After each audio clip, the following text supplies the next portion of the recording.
Good morning student. अब हम नया चैप्टर स्टार्ट कर रहे हैं। हमारा नया चैप्टर रहेगा चैप्टर नंबर 16। ये आपकी प्री बोर्ड एग्ज़ाम में भी आने वाला चैप्टर है। ओके, डेटाबेस मैनेजमेंट सिस्टम क्या होता है? हमारा चैप्टर का नाम है RDBMS MS SQL, जिसमें हम देखेंगे DBMS मैनेजमेंट। पहले हम डेटाबेस देख लेते हैं। A well organisation collection inter related data and ensure the safety security.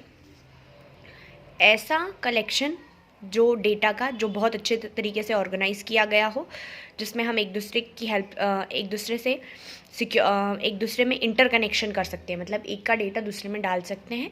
And जो हमें सिक्योरिटी भी प्रोवाइड करता है वो हमारा होता है database. It works like a container which contain, इस कंटेनर की तरह होता है। मतलब कंटेनर का मतलब होता है इसमें क्या क्या हो सकता है, टेबल, क्वेरी, ये हो सकती है। अब हम देखेंगे database management system DBMS। DBMS is the tools that provide the essential service. बहुत ऐसी इंपॉर्टेंट सर्विस देता है जो क्रिएट कर सकते हैं, मेंटेन कर सकते हैं, यूटिलाइज कर सकते हैं इफ़िशिएंट वे से, है ना। इसमें क्या कहा, they also provide the security tools. क्या क्या सिक्योरिटी देता है? Example Oracle, MS SQL, MS Access, है ना।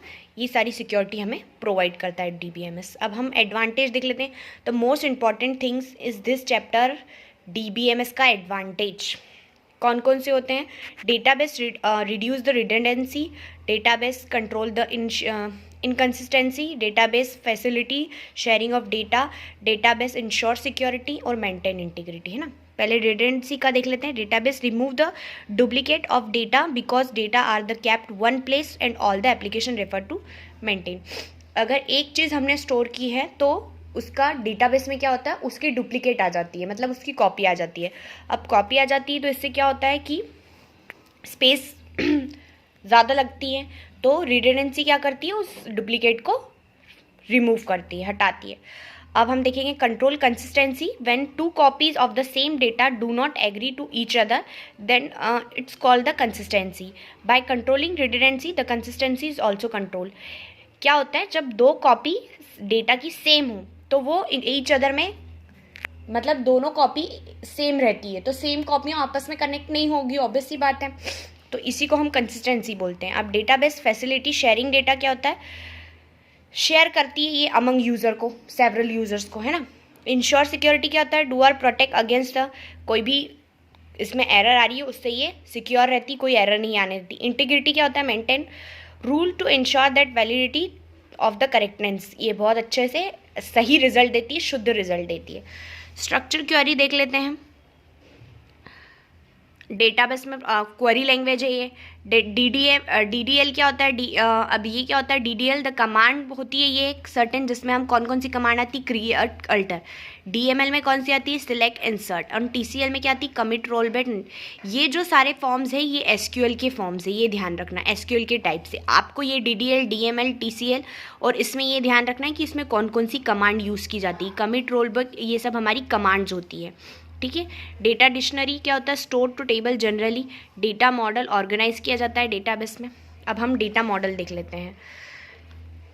Database model define the logic design of data. It model describe the relationship between different parts of the data. Different जो data रहते हैं उसमें एक अच्छा कम्युनिकेशन, एक अच्छी रिलेशनशिप कौन देता है, डेटा मॉडल्स देते हैं। कौन कौन से होते हैं, हेरार्किकल, नेटवर्क, रिलेशनल और ऑब्जेक्ट। हेरार्किकल हम पढ़ते हैं, हेरार्किकल कैसे होते हैं, information organise to collection inverted trees के फॉर्म में होती है इसमें। Inverted tree many are be depth, मतलब डेप्थ यानी क्या, ट्री कहाँ से स्टार्ट होता है, जड़ से स्टार्ट होता है। पहले जड़, फिर तना, फिर तने के ऊपर बहुत सारी डालियाँ आती है, डालियों के ऊपर फूल, पत्ती, फल आते हैं ना, वैसे ही हम देखेंगे। ये डेप्थ मतलब बहुत इंपॉर्टेंट पार्ट हो गया। The record of the root of the tree has 0 or more record that the child records and terms serve the parent. फिर उसके बाद पेरेंट्स आते रहते हैं। पेरेंट्स किसको बोलेंगे, तने को, जड़, डाली उसकी, ट्री, चाइल्ड हो गई, ये सब हो गए। तो ये पेरेंट और चाइल्ड के फॉर्म में काम करता है हेरार्किकल। एडवांटेज आप इसके खुद करोगे। नेटवर्क मॉडल में बता देती हूँ। In the network data model इसमें ग्राफ के माध्यम से रिकॉर्ड होते हैं। Model represent to the symmetrical and manner, symmetrical होते हैं इसके अंदर।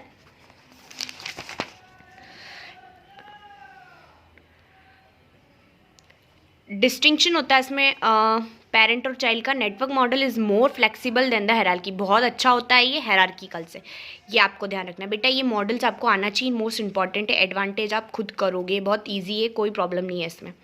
Relational information organise the relation, एक से दूसरे में, दूसरे तीसरे में आपस में रिलेशन बना रखे, ये रिलेशनल मॉडल होता है।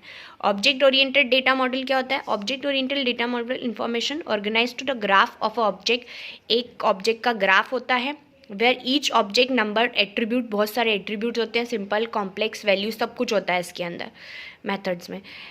एट्रीब्यूट्स और ये सब किसको बोलेंगे? फॉर एग्जाम्पल आपका नेम है, एक नाम है राम, राम का एट्रीब्यूट क्या हो जाएगा? एक स्कूल के हिसाब से उसका serial number, roll number, subject, है ना, आईडी, ये सब उसका एट्रीब्यूट्स होगा, इसको हम बोलते हैं attributes. The object oriented database known as the post relational database model since to the bus limited tables, इसमें बहुत लिमिटेड टेबल्स ही होती है। हाइब्रिड डेटा मॉडल्स भी कहा जाता है इसको, मतलब एक दूसरे से कनेक्टेड रहते हैं, हाइब्रिड्स रहते हैं। रिलेशनल डेटा टर्मिनोलॉजी, ये भी इंपॉर्टेंट है, ये आप खुद करेंगे, बहुत ईजी है। इसके अंदर एट्रीब्यूट्स और टपल, एट्रीब्यूट्स मैं आपको समझा चुकी हूँ, टपल्स भी समझ लेंगे हम। आपको अगर ये पॉइंट नहीं समझ में आ रहा है रिलेशनल मॉडल रेंज का, तो ये मैं आपको गूगल मीट में बताऊंगी, पर अभी आप ये खुद करेंगे। सारे मॉडल इसके अंदर इंपॉर्टेंट है, मैं आपको एक छोटी शॉर्ट फॉर्म में कर चुकी हूँ, आपको उतने शॉर्ट फॉर्म में ही लिखना है, बहुत ज़्यादा डिस्क्राइब नहीं करना है, और इसके एडवांटेज भी आपको याद करना है। ये वाला पार्ट और ये वाला चैप्टर आप यहाँ पे दोनों पेज बहुत इंपॉर्टेंट है, तो ये आप ज़रूर करिएगा। ये वाला आप खुद करेंगे, नहीं समझ में आया तो गूगल मीट में करते हैं। MS SQL, अब यहाँ से आपकी कमांड्स आ जाएंगी बहुत सारी, वो मैं अभी आपको बताऊंगी आगे, में हम कंटिन्यू करते हैं यहाँ से। इतना आप खुद करेंगे, बहुत इजी है, कोई टफ नहीं है, आप खुद कर सकते हैं, करने की कोशिश करिएगा, वीडियो ज़रूर देखिएगा। Thank you.